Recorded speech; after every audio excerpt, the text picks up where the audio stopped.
ಅವತ್ತು ಏನೋ ಒಂದು 2019 ಇರ್ಬೋದು ರೀ, ಅವಾಗ ಒಂದು ಸಣ್ಣ ಪುಸ್ತಕ ಸಿಕ್ಕಿತ್ತು ನಾನು, ಮಾತೋಶ್ರೀ ಎಲ್ಲರೂ.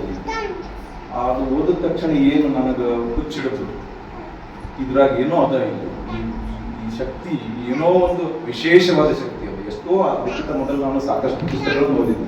ತಾಯಿ ಅಂದ್ರೆ ಮಹಾರಾಷ್ಟ್ರದಾಗ ಅಕ್ಕ ಅಂತ, ತಾಯಿ ಶಬ್ದ ಯಾಕೆ ನನ್ನ ಬಾಯಿನ ಬರ್ತದೆ, ತಾಯಿ ಅಂದ್ರೆ ಇಲ್ಲಿ ಅವ್ವಾಗ ತಾಯಿ ಅಂತೀವಿ, ಅಲ್ಲಿ ತಾಯಿ ಅಂದ್ರೆ ಅಕ್ಕನ ತಾಯಿ ಅಂತಾರೆ, ಅವ್ವಾಗ ಆಯಿ ಅಂತೀವಿ. ಆಯಿ ಅನ್ನೋದು ನೀವು ಅಜ್ಜಿಗೆ ಆಯಿ ಅಂತೀವಿ, ಅಲ್ಲಿ ತಾಯಿ ಎಲ್ಲ ತಾಯಂದಿರ ಪ್ರಮುಖ ಅದರ ಸಲಿಗೆ ಅಲ್ಲಿ ಏನಾಗ್ಬಿಡುತ್ತೆ, ಅದು ಒಂದು ವಿಶೇಷವಾದಂಥ ಏನೋ ಒಂದು ಅದ್ಭುತವಾದ ಇದ್ರಾಗ ಅದ ಅಂತ ನನಗೆ ಸಂಶಯ ಆಗ್ತದೆ. ಏನದಿಲ್ಲ ಇಷ್ಟೊಂದು ನನ್ನ ಬುದ್ಧಿನೇ ಇದು ಆಗಿಬಿಡ್ತದೆ. ಎಷ್ಟು ನಾನು ಛತ್ರಪತಿ ಶಿವಾಜಿ ಮಹಾರಾಜ ಓದಿದ್ದೆ, ಮಹಾತ್ಮ ಗಾಂಧಿ ಓದಿದ್ದೆ, ಶಿವಾಜಿ ಮಹಾರಾಜ ಓದಿದ್ದೆ, ಮತ್ತೆ ಎಷ್ಟು ಬಹಳಷ್ಟು ಜನರ ಇತಿಹಾಸಗಳನ್ನು, ಸುಭಾಷ್ ಚಂದ್ರ ಬೋಸ್ ಅವರನ್ರಿ ಬಹಳ ಮಂದಿ ಓದಿದ್ದಿಲ್ಲ. ನಾವು ಎಷ್ಟೆಲ್ಲ ಓದಿದ್ದೆ, ಆದರೆ ಈ ಮಾಧೋಶ್ರೀ ಅವರು ಓದಿದ ತಕ್ಷಣ ಏನೋ ನನಗೆ ಒಂದು ಬೇರೆ ಅವನೇ ಚೇಂಜ್ ಆಗಿಬಿಟ್ಟು ಎಲ್ಲ ಮನಸ್ಸಿನಲ್ಲಿ ಬಹಳಷ್ಟು ವಿಚಾರಗಳು ಬರೋದು, ಏನೋ ಅದ ಇದ್ರಾಗ, ಇದು ವಿಶೇಷ ಅದ ಇದ್ರಾಗ, ಬೇರೆ ನಾನು ಬೇರೆ ಲೋಕಕ್ಕೆ ತಗೊಂಡು ಹೋಗ್ಬೇಕು. ಅದಾದ ನಂತರ ನಾನೇನು ಮಾಡಿದೆ, ಈ ತಾಯಿ ಏನು ಬಿಟ್ಟಿರೋದು, ಎಷ್ಟೋ ಜನರು ಆಗಿ ಹೋಗ್ಯಾರ, ರಾಜರಾಗಿ ಹೋಗ್ಯಾರ ಈ ದೇಶದಲ್ಲಿ, ಎಷ್ಟೋ ಜನ ಮಹಾರಾಣಿಯರಾಗಿ ಹೋಗ್ಯಾರ. ಆದ್ರೆ ಈ ಟೈಪ್ ಆಗಿ ಹೋಗಿದ್ದು ಯುನಿಕ್ ರೀ. ಮಾತೋಶ್ರೀ ಅವ್ರನ್ನ ನೀವು ಏನಾರೇ ಅಭ್ಯಾಸ ಮಾಡಕ್ ಹೋದ್ರೆ ಅಂದ್ರೆ, ಅಥವಾ ಅದನ್ನು ಸ್ವಲ್ಪ ತಿಳ್ಕೊಳಕ್ ಹೋದ್ರೆ ಅಂದ್ರೆ ನಿಮ್ಗೆ ಎಷ್ಟು ಪ್ರೌಡ್ ಅನಿಸ್ತದ. ನಾನು ಹೆಣ್ಮಗಳಾಗಿ ಹುಟ್ಟಿದ್ದೆ, ಭಯಂಕರ ಪ್ರೌಡ್ನೆಸ್ ಬರ್ತದೆ ನಿಮಗೆ, ಅಭಿಮಾನ. ನಾನು ಪುರುಷ ಆಗೋಕ್ಕಿಂತ ಸ್ತ್ರೀಯಾಗಿ ಹುಟ್ಟಿದ್ದೆ, ನನಗೊಂದು ಇದು ದೇವರು ಕೊಟ್ಟಂತ ಒಂದು ಇದು ಅಂತ ಅನಿಸ್ಬಿಡ್ತು. ಅಂಥ ಒಂದು ಅವ್ರ ಬಲ್ಲಿದ ಅವರ ಜೀವನ ಚರಿತ್ರೆಯನ್ನು ನಿಮ್ಮಲ್ಲಿ ಅದನ್ನು ನಿಮಗೆ ಲಕ್ಷಕ್ಕೆ ಬರಕ್ಕೆ ಶುರು ಮಾಡಿದೆ. ಬಹಳ ಅದ್ಭುತವಾದಂಥ ಚರಿತ್ರೆ, ಅದ್ಭುತ. ಇವತ್ತಿಂದ ನಾನು ಈ ಇಡೀ ಮನುಕುಲದ ಇತಿಹಾಸದಲ್ಲಿ, ಇವತ್ತು ಈ ಇತಿಹಾಸ ಅಲ್ಲ, ಇಡೀ ಮನುಕುಲದ ಇತಿಹಾಸದಲ್ಲಿ ಆ ತಾಯಿ ಅಂತವರು ಯಾರೂ ಆಗೋಗಿಲ್ಲ, ಮುಂದೂ ಆಗೋದಿಲ್ಲ, ಇಂದು ಇಲ್ಲ. ಅವರೊಬ್ಬರೇ ಯುನಿಕ್. ಈಗ ಸೂರ್ಯಗೆ ಇನ್ನೊಬ್ರು ಉಪಮಾ ಮಾಡಕ್ ಬರೋದಿಲ್ಲ, ಹಾಗೆ ಈ ತಾಯಿ ಜೋಡಿ ಇನ್ನೊಬ್ರು ಅದಾರ ಅಂತ ಹೇಳಕ್ ನಿಮ್ಗೆ ಸಾಧ್ಯನೇ ಇಲ್ಲ, ಬರಕ್ ಸಾಧ್ಯ. ಅದು ಬಹಳ ಅದ್ಭುತವಾದಂಥ ಚರಿತ್ರೆ ಅದು. 1725ರಲ್ಲಿ ಸಾಮಾನ್ಯ ಕುಟುಂಬದಲ್ಲಿ ಹುಟ್ಟಿದ್ರೆ, ಅವ್ರ ತಾಯಿ ತಂದೆ ಅಂತ ದೊಡ್ಡ ಇದು ಅಲ್ಲ, ಅವರೇನು ಯಾವುದೇ ಯೂನಿವರ್ಸಿಟಿಯಿಂದ ಪದವಿ ಗಳಿಸಿದವರಲ್ಲ. 8 ವರ್ಷಕ್ಕೆ ಲಗ್ನ ಆಯ್ತು ಆ ತಾಯಿ, 8 ವರ್ಷಕ್ಕೆ ಲಗ್ನ ಆಯ್ತು. ಗಂಡನ ಮನೆಗೆ ಹೋಗ್ಬಿಟ್ಲು, 8 ವರ್ಷದಾಗ ತಗೊಂಡು ಹೋಗ್ಬಿಟ್ರು ಮಲ್ಲಾರಾವ್ ಹುಡುಕರು. ಅದು ನೋಡ್ರಿ, ಬ್ರಾಹ್ಮಣರಿಗೆ ನಾವು ಯಾಕೆ ಶಾಣೆ ಅನ್ಬೇಕಂದ್ರೆ, ಬ್ರಾಹ್ಮಣ ಬಾಜಿರಾವ್ ಪೇಶ್ವೆ ಅವರು ಉತ್ತರ ಭಾರತದಿಂದ ಯುದ್ಧ ಮುಗಿಸ್ಕೊಂಡು ಈ ಕಡೆ ಹೊಂಟಿದ್ರು. ಎಲ್ಲಿ ಹೊಂಟಿದ್ರಿ? ತಮ್ಮ ಪುಣಾಕ್ ಹೊಂಟಿದ್ರು. ಅವಾಗ ಇವರು ಮಾವ ಮಲ್ಲಾರಾವ್ ಅವರು ಬಾಜಿರಾವ್ ಪೇಶ್ವೆಯವರ ಸೈನಿಕದಾಗ ಒಬ್ಬ ಕಮಾಂಡರ್. ಇವರು ಇದ್ರು, ಅಲ್ಲ ಇದ್ದು ಚೌಂಡಿ ಒಳಗೆ ರಾತ್ರಿ ಇತ್ತು, ಮುಕ್ಕಾಮ ಆಗಿಬಿಡ್ತು. ಮುಕ್ಕಾಮ ಆದಾಗ ಅವ್ರು ಮಲ್ಕೊಂಡ್ರು, ಆಗ್ಲೇ ಮೂಡಿದ್ರಲ್ಲ, ಅವಾಗ ಅದು ಕತಿ ಬರ್ತದೆ, ಹ್ಯಾಂಗ್ ಬಂತು ಇವ್ರಿಗೆ ಪೆಟ್ಟು ಹ್ಯಾಂಗಾದ್ರು. ಅವ್ರು ಕುದುರೆಗಳು ಭಯಂಕರ ಸ್ಪೀಡ್ ಹೊಂಟಿದ್ದು, ಮಹಾರಾಜರ ಕುದುರೆಗಳು. ಈ ಹುಡುಗಿ ಚೀನಾ ನದಿ ದಂಡಿ ಮೇಲೆ ಅದ್ರ ಊರ. ಇವರು ಈ ತಾಯಿದು ಅರಮನೆ ಎಲ್ಲಿ ಜನ್ಮ ಮಾಡಿದ ಜನ್ಮಸ್ಥಳ ಅದ ಅಲ್ಲಿ ಬಹಳ ಸಮೀಪದಲ್ಲಿ, ಸೋಲಾಪುರ ಜಿಲ್ಲಾ ಕರ್ಮಾಳ ತಾಲೂಕು ಲಾಸ್ಟ್ ಅಲ್ಲಿ, ಕರ್ಮಾಳದಿಂದ ಒಂದು 10-15 ಕಿಲೋಮೀಟರ್ ಚೌಂಡಿ ಅದು. ಈಗ ಅದನ್ನ ಅದ್ಭುತ ಯಾತ್ರಾ ಸ್ಥಳ ಮಾಡ್ಯಾರ. ಅದು ಒಂದೇನೋ ಗಾಡ್ ಗಿಫ್ಟ್, ತಾಯಿ ಪ್ರೇಮ. ಎಷ್ಟೋ ದಿವಸಗಟ್ಟಲೆ ಹಾಳು ಬಿದ್ದಿತ್ತು, ಒಟ್ಟು ಹಾಳು ಬಿದ್ದು ಏನು ಎಲ್ಲ ಕೆಂಟಿಗಳು ಬೆಳೆದಿದ್ದು. ಅದನ್ನ ಇವತ್ತು ಇಂಥ ಅದ್ಭುತವಾದಂಥ ಒಂದು ಇದು ಹಿಸ್ಟಾರಿಕಲ್ ಪ್ಲೇಸ್ ಮಾಡಿಬಿಟ್ಟಾರೆ. ನೀವು ದಯವಿಟ್ಟು ನಿಮಗೆ ಹೆಂಗೆ ಮುಸ್ಲಿಮರ ಜನ್ಮ ಅವ್ರು ಏನು ಅಪೇಕ್ಷೆ ಪಡ್ತಾರ, ನಾನು ಎಂದಾದ್ರೂ ಮುಸ್ಲಿಮ್ ಆಗ್ಬಿಡ್ತೀನಿ, ಇದಕ್ಕೆ ಹೋಗಿ ಬರಬೇಕು ಮೆಕ್ಕಾ ಮದೀನಾ ಅಂತ. ಹಾಗೆ ನೀವು ಹಿಂದೂ ಆಗಿ ಹುಟ್ಟಿರಿ, ಒಮ್ಮಾದ್ರೂ ನೀವು ಚೌಂಡಿಗೆ ಹೋಗಿ ಬರ್ಬೇಕು, ಅಂದ್ರೆ ನಿಮ್ಮ ಜನ್ಮ ಸಾರ್ಥಕ. ಇವತ್ತು ಈ ಭೂಮಿ ಮೇಲೆ ಬಂದಿದ್ದಕ್ಕೆ ನಾವು ಅಂತ ಪವಿತ್ರ ಕ್ಷೇತ್ರ ಮಾಡಿಬಿಟ್ಟಾರೆ. ಆ ಕ್ಷೇತ್ರಕ್ಕೆ ನೀವು ಇನ್ಸ್ಪಿರೇಷನ್ ಭಾರಿ ಆಗಿಬಿಡ್ತಾರೆ. ಅಲ್ಲಿ ಹೋದ ತಕ್ಷಣ ನೀವು ಅಲ್ಲಿ ಏನಾಗ್ಬಿಟ್ಟಿದ್ರಿ, ಆ ಸಣ್ಣ ಕೂಸ ಆಟ ಆಡ್ತಿತ್ತು. ನಮ್ಮ ಹುಡುಗರನ್ನ ಹಂಗೆ ಆಟ ಆಡ್ತಿದ್ರು, ಹಳೆ ಕುಸಕ್ನಾಗ ಬಡಿ ಗದ್ದೆ ಅದ್ರದ್ದು. ಆಕಿ ಅರಮನೆ ಅವ್ರದ್ದೇನು ಸಿಂಧೆಂದು ಮಾಣ್ಕೋಜಿ ಶಿಂದೆ ಗೊತ್ತಾ ಅಂದ ಹೆಸರ. ಇವರ ತಾಯಿ ಸುಶೀಲಾಬಾಯಿ ಶಿಂದೆ ಬಂದಿದ್ದು. ಇವ್ರ ಕರೆ ಅಂತ ನಿಮ್ಮವರು, ಇವರು ನಮ್ಮ ಬಿಜಾಪುರ ಇದೆ, ನಿಮ್ಮದು ಬೆಳಗಾವಿ ಡಿಸ್ಟ್ರಿಕ್ಟ್ ಕನೇರಿ ಅವರು. ಅದು ಕನೇರಿ 1956 ಪ್ರಾಂತ ಏನು ಭಾಷಾವರ ಪ್ರಾಂತಗಳಾಗಿಬಿಟ್ಟು ಅಲ್ಲಿ. ಅವಾಗ ಕನೇರಿ ಏನಾಗಿಬಿಟ್ಟು ಮಹಾರಾಷ್ಟ್ರದಾಗ ಸೇರ್ಕೊಂಡು. ಆಕ್ಚುಲಿ ಅವ್ರು ನಮ್ಮವ್ರಿ, ಕರ್ನಾಟಕನೇ ಬಂತು, ಬೆಳಗಾವಿ ಡಿಸ್ಟ್ರಿಕ್ಟ್ ಕನೇರಿ ಅಂತ ಹೇಳಿ ಒಂದು ಮಠ ಆದ್ರೆ ಇಸದಾದ್ರು. ಅಲ್ಲಿ ಕಾಡಸಿದ್ದೇಶ್ವರ ನಮ್ಮದೇ ದೇವರದ್ರಲ್ಲಿ. ಅದು ಎಲ್ಲ ಈಗ ಏನಾಗಿಬಿಟ್ಟವ, ಎಲ್ಲ ಬೇರೆ ಬೇರೆ ಆಗಿ ಸ್ವಲ್ಪ ಏನನ್ನ ಆಗಿಬಿಟ್ಟವು. ಆದ್ರ ಪ್ರಸಿದ್ಧವಾದ ದೇವಸ್ಥಾನ ಕಾಡಸಿದ್ದೇಶ್ವರ ದೇವಸ್ಥಾನ. ಕಾಡಸಿದ್ದ ಅಂದ್ರೆ ನಮ್ಮ ದೇವರೇ, ನಮ್ಮ ಭಂಡಾರಿ ಅದ ಅಲ್ಲಿಯವರೇ. ಈಗ ಅಲ್ಲಿ ಹೋದ ಬಳಿಕ ಕುದುರೆ ಏನು ಓಡಿ ಬಂದ್ವಲ್ರಿ, ಶಿವಲಿಂಗ ಮಾಡಿ ಆಡಾಕತ್ತಾಗ ಆ ಆಡಾಕತ್ತಾಗ ಉಳಿದಿದ್ದ ಗೆಳತಿಯರು ಓಡಿ ಆ ಕುದುರೆ ಬರೋದು ಆವಾಜ್ ತಿಂದೆ ಓಡಿ ಹೋಗ್ಬಿಟ್ಟು ಅದು ಅದ್ರ ಮೇಲೆ ತಗ್ಗು ಮಕ್ಕೊಂಡ್ಬಿಟ್ವಿ. ಬಾಜಿರಾವ್ ಕುದುರೆ ಮ್ಯಾಲ ಹಾರ್ಬೇಕು, ಗಾಬರಿ ಆಗ್ಬಿಟ್ಟು ಬಾಜಿರಾವ್ ಪೊಲೀಸ್ ಆಗ್ತಿದ್ವು ಏನೋ ಆಯ್ತು. ಹಳ್ಳಿ ಮುದ್ದು ಹೋಗಿ ಕುದುರೆ ತರ್ತ ಮಲ್ಲಾರ ಹಳ್ಳಿ ತಂದು ನೋಡ್ತಾರೆ, ಕುದುರೆ ಏನೂ ಇಲ್ಲ. ಹುಡುಗಿಗೆ ಏನಾಗಿದೆ, ಮಲ್ಲಾರ ಕೂಸು ಏನಾಗಿದೆ ನೋಡೋಣ, ಕೂಸಿಗೆ ಏನೋ ಆಗಿದೆ. ಬಾಜಿರಾವ್ ಒಂದು, ಏ ಹುಡುಗಿ ಯಾರು ನೀವು? ನಾನು ಅಹಿಲ್ಲಾದೇವಿ ಸಿಂಧೆ. ಅವ ಗಾಬರಿ ಆದ, ಯಾವ ಇಷ್ಟು ಸಣ್ಣ ಕೂಸು ಇಷ್ಟು ಧೈರ್ಯದಿಂದ ಮಾತಾಡೋದು, ಏನೋ ಚಮಕಾಸ್ತದೆ. ಮುಂದಾಯ್ತು, ಸರಿ ನಿನ್ನ ಎಲ್ಲಾ ಗೆಳತಿಯ ನೋಡಿ ಹೋದ್ರು, ನೀ ಏನ್ ಮಾಡಕತ್ತಿ? ಕುದುರೆ ಏನಾರು ಹೆಚ್ಚ ಕಮ್ಮಿ ಆಗಿತ್ತಂದ್ರೆ ಜೀವ ಹೋಗ್ತಿತ್ತು. ಯಾಕೆ ಹೋಗ್ತದ ಜೀವ ಅಂತಂದ್ರೆ ಶಿವಜಿ ಅದಾನ, ನಂದು ಹ್ಯಾಂಗ ಜೀವ ಹೋಗ್ತದ? ಎಲ್ಲ ಜಗತ್ತನ್ನೇ ನಿರ್ಮಾಣ ಮಾಡದವ ಇಲ್ಲೇ ನಾನು. ಅವನ ರಕ್ಷಣೆ ನಾವು ಏನ್ ಮಾಡ್ತೀವಿ ಅದನ್ನ ರಕ್ಷಣಾ ಮಾಡಬೇಕಂತ ನಮ್ ಹಿರಿಯರು ಹೇಳ್ಯಾರ. दाजी येते तम तंदी की दाजी हम माझा दाजी सांगितलेला आहे मी काय करतो त्याचं रक्षण करावे ಏನ್ ಮಾಡ್ತೀವಿ ಅದ್ರ ರಕ್ಷಣೆ ಮಾಡೋದು ನಮ್ಮ ಜವಾಬ್ದಾರಿ ಅದ ಅಂತ ಹೇಳ್ಯಾರ. ನಾನು ಅದು ಮಾಡಿ ಏನ್ ತಪ್ಪು ಮಾಡಿದ್ದೀನಿ ಅಂತ ಆಯ್ತು, ಖುಷಿ ಆಯ್ತು ಮಾತನಾಡ್ತಾರೆ. ಮುಂದೆ ಅಲ್ಲೇ ಆ ಚೌಂಡಿ ಊರಿಗೆ ಹತ್ತಿ ಹನುಮಂದಿರ ಮಾರುತಿ ಮಂದಿರ ಅಂದ್ರೆ ಅಲ್ಲಿ ಮುಕ್ಕಾಮ ಇತ್ತು. ಮುಕ್ಕಾಮ ಮಾಡ್ಕೊಳಕ್ಕೆ ಎಲ್ಲ ಫ್ರೆಶ್ ಗಿಶ್ ಆಗಿ ಮಹಾರಾಜರು ಅವ್ರು ಮಾಸ್ಟರ್ ಕೂತಿದ್ರು. ಮುಂದೆ ಹನುಮಂದಿರದ್ದು ಭಜನ ಕೇಳಿಸ್ ನೀವು ಹೆಂಗ್ ಮಾಡಾಕತ್ತೀರಿ ಮುಂದೆ ಏ ಹನುಮಂತ್ ಮಾರುತಿಗೆ ಅದು ನಾವು ಹೋಗಿ ಬರಮಂತ ಹೋದ್ರು. ಅಲ್ಲಿ ಹುಡುಗಿ ಮತ್ತೆ ಆರತಿ ಕೊಂಡು ಅಲ್ಲೇ ನಿಂತೆ.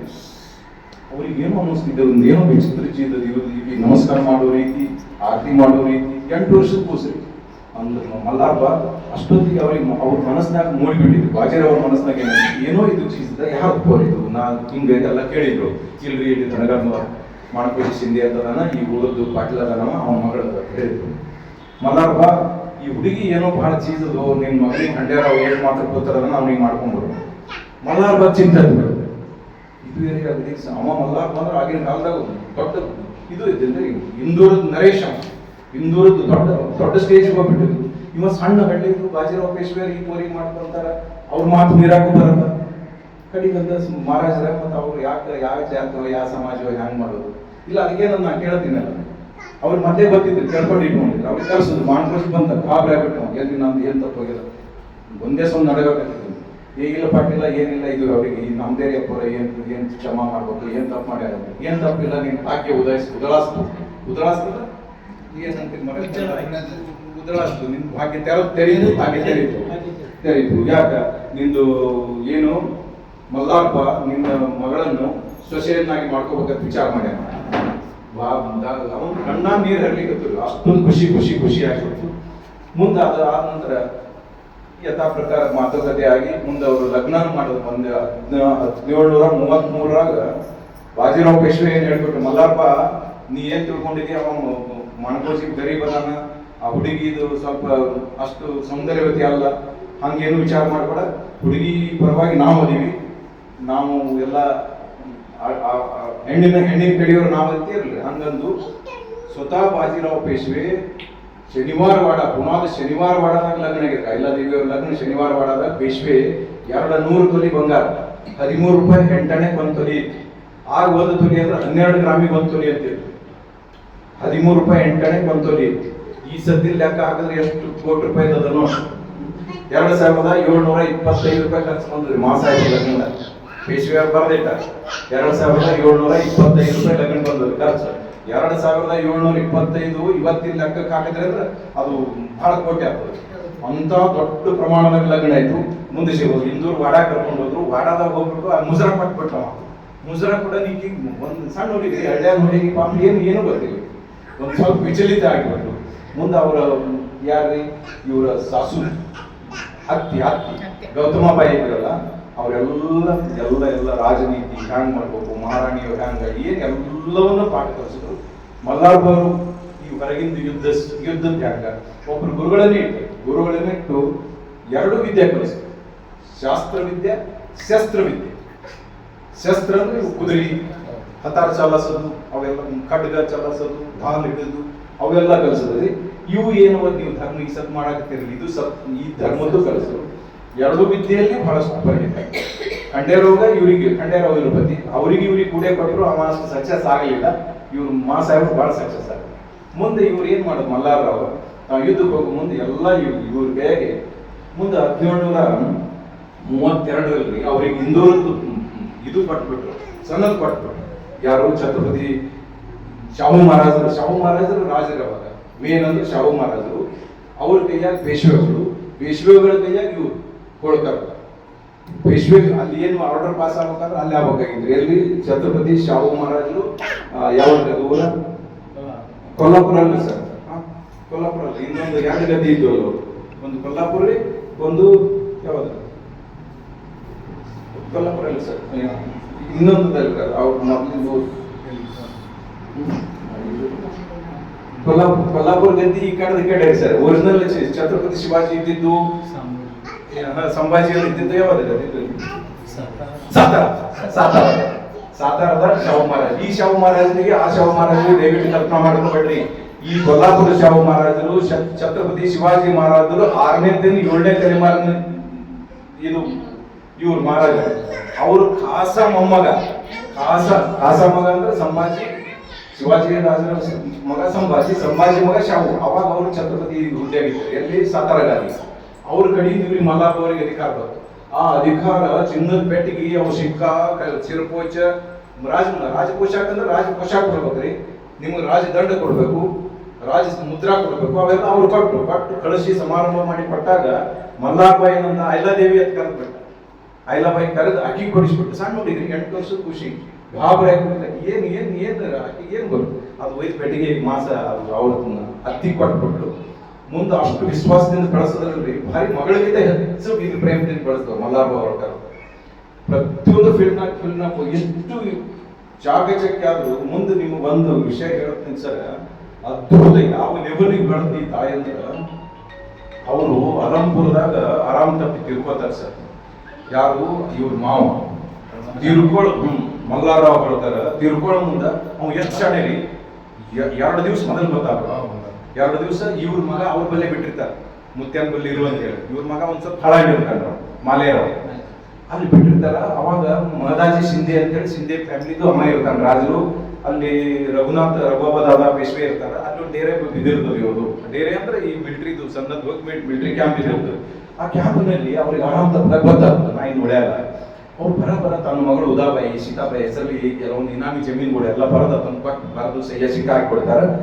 ಮುಂದೆ ಅವನಿಗೆ ಇವನಿಗೆ ಕರೀತಾರೆ, ಮಹದಾಜಿ ಶಿಂದೆ ಹೇಳ್ತಾರ, ಇಲ್ಲ ನೀನು ಐಲಾಬಾಯಿ ಕಳಿಸು, ನಾನು ವಂದನ ಮಾಡಿ ಹೋಗಿ ನನ್ನ ಇಷ್ಟು ಮಾತು ಹೇಳ್ತಾರೆ.